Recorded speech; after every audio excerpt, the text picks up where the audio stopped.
Brought to you by Sensodyne K। अभी लेके आए सेंसोडेंट के। टूथ का करंट गॉन तो लाइफ का करंट ऑन। खाना बनाने के लिए मार्केट में अलग अलग तरह के तेल मौजूद हैं, जैसे सरसों का तेल, सूरजमुखी का तेल, नारियल का तेल, अलसी का तेल, olive oil, avocado oil, palm oil और यहाँ तक कि रिफाइंड ऑयल भी। लंबी लिस्ट है। अब इनमें से कौन सा तेल आपकी सेहत के लिए बेस्ट है और कौन सा दुश्मन, ये समझना बहुत मुश्किल है। हर तेल का कोई ना कोई नफ़ा नुकसान होता ही है, मगर इन सब में जो सबसे ज़्यादा नुकसानदेह है वो है पाम ऑयल।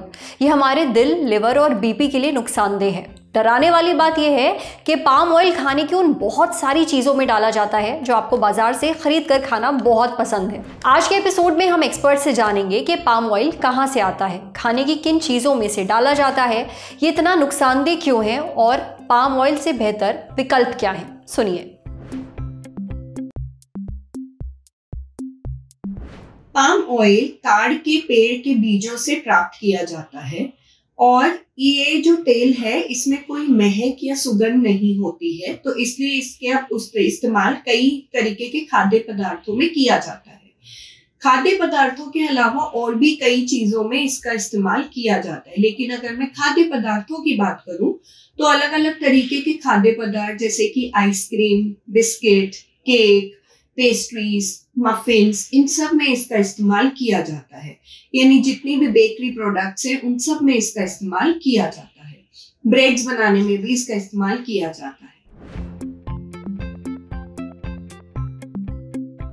सबसे बड़ा जो पाम ऑयल का नुकसान है वो ये है कि ये आप सैचुरेटेड फैट में बहुत अधिक मात्रा इसमें होती है। सैचुरेटेड फैट की मात्रा बहुत अधिक होती है, जिसकी वजह से इसके हृदय के रोग होने का रिस्क बढ़ जाता है। यानी कि अगर मैं बात करूं heart attacks, chronic vascular diseases यानी हार्ट डिजीजेस का रिस्क बढ़ जाता है। क्योंकि पाम ऑयल भी एक वसा है और वसा में सबसे ज्यादा एनर्जी डेंस सोर्स होता है। वसा किसी भी कोई भी वसा अगर हम ले तो एनर्जी डेंस सोर्स होता है, तो अगर जरूरत से ज्यादा हम किसी भी वसा का इस्तेमाल करते हैं तो उससे मोटापा बढ़ जाता है, और जितना मोटापा बढ़ता है, मोटापा ही सारी बीमारियों की जड़, जैसे मधुमेह यानी डायबिटीज, हार्ट प्रॉब्लम्स होना या बीपी बढ़ना, इन सब का रिस्क फैक्टर आपका ओबेसिटी या वजन बढ़ना ही है। इसके अलावा क्योंकि ये सैचुरेटेड फैट की मात्रा में ज्यादा होता है और मोटापा बढ़ाने का रिस्क ज्यादा होता है, इसी की वजह से लिवर में भी इम्पैक्ट आता है और लिवर पे भी असर आता है। इसलिए पाचन शक्ति में भी इसका वो देखा गया है कि पाचन खाने को जिन खाद्य पदार्थों में ये पाम ऑयल की मात्रा ज्यादा होती है, अधिक होती है, उनके पाचन में हमारे शरीर में दिक्कत हो सकती है। अब अगर हम बात करें कि इनके विकल्प में हम किन तेलों का या किन वसा का इस्तेमाल कर सकते हैं, तो मैं ये बताना चाहूंगी कि कोई भी एक तरीके की वसा या कोई भी एक तरीके का तेल हमारे शरीर के लिए पूरा नहीं होता।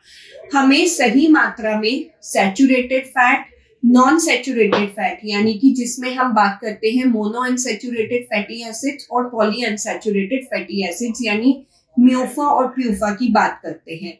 और अगर मैं बात करूं तो इसमें ओमेगा 3 और ओमेगा 6 फैटी एसिड्स का राइट कॉम्पोजिशन होना किसी भी वसा के लिए जरूरी है, लेकिन किसी भी एक तेल में ये सारी चीजें नहीं होती। इसलिए तरीके का तेल बदलते रहें और एक ही लंबे समय तक तेल का इस्तेमाल ना करें। तो अगर हम बात करें वसा की, तो हम सरसों का तेल,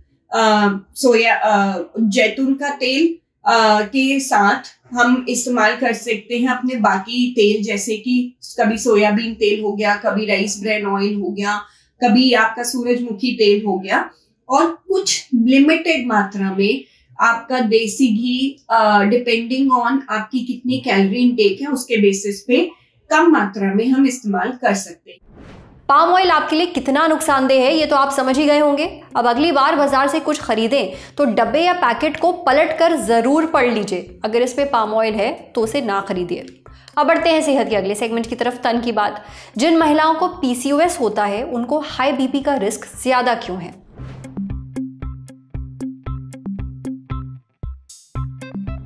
हार्मोन्स में गड़बड़ी की वजह से महिलाओं को तमाम तरह की दिक्कतों का सामना करना पड़ता है और इन्हीं में से एक है पॉलिसिस्टिक ओवरी सिंड्रोम यानी कि PCOS। इसमें महिलाओं की ओवरी में एंड्रोजन नाम के मेल सेक्स हार्मोन्स का प्रोडक्शन बहुत बढ़ जाता है। इससे उनकी ओवरी में छोटे बड़े आकार की गांठें बनने लगती हैं। इस हार्मोनल इम्बैलेंस की वजह से महिलाओं के पीरियड्स नियमित तौर पर नहीं आते हैं, प्रेगनेंसी होने में समस्या होती है। अब दिक्कत सिर्फ यही नहीं है, PCOS अपने साथ कई अन्य दिक्कतें भी लेकर आता है। दरअसल इससे पीड़ित महिलाओं को तमाम दूसरी बीमारियां होने का खतरा कई गुना बढ़ जाता है। एप्पल और हार्वर्ड की स्टडी वुमेन्स हेल्थ स्टडी के मुताबिक जिन महिलाओं को PCOS है उनमें प्री डायबिटिक कंडीशंस होने का रिस्क 4 गुना होता है। साथ ही उन्हें टाइप 2 डायबिटीज़ होने का खतरा बाकी महिलाओं से 3 गुना ज़्यादा हो जाता है। स्टडी से ये पता चलता है कि PCOS उन बीमारियों के होने का जोखिम बढ़ा देता है जिनसे दिल की सेहत बुरी तरह प्रभावित होती है, जैसे high blood pressure, high cholesterol और मोटापा। हमारा दिल शरीर के तमाम अंगों को पावर देता है, खून के जरिए ऑक्सीजन और पोषक तत्वों को अलग अलग भागों में पहुंचाता है। WHO के मुताबिक PCOS से पीड़ित करीब 70% महिलाओं का इलाज नहीं हो पाता है और ये काफ़ी खतरनाक स्थिति है। जिन्हें PCOS है उन्हें हाई BP और हाई कोलेस्ट्रॉल होने का खतरा बाकियों की तुलना में 1.7 गुना अधिक होता है। हाई BP होने का मतलब है कि हमारे शरीर में खून का प्रवाह तेजी से होगा, इससे हमारी धमनी की दीवारें धीरे धीरे डैमेज होने लगेंगी। वहीं बहुत ज़्यादा बैड कोलेस्ट्रॉल हमारी धमनियों को ब्लॉक कर सकता है। और सिर्फ यही नहीं, PCOS से पीड़ित महिलाओं की धड़कन भी इरेगुलर हो जाती है। अगर आपको PCOS है तो डॉक्टर से ज़रूर मिलिए, इलाज कराइए। आप और भी बहुत सारी चीज़ें कर सकते हैं हार्मोनल इम्बैलेंस को ठीक करने के लिए। PCOS से निजात पाने के लिए खुद से भी आप कुछ उपाय कर सकते हैं, जैसे कि एक्सरसाइज करिए, सही डाइट लीजिए, चैन की नींद सोइए, खूब सारा पानी पीजिए और अपनी मेंटल हेल्थ का ख्याल रखिए। समझे। अब बारी है सेहत के आखिरी सेगमेंट की, खुराक यानी झक्कासी हेल्थ टिप। अपनी प्रोटीन की कमी पूरी करने के लिए आप कौन से मेवे खा सकते हैं?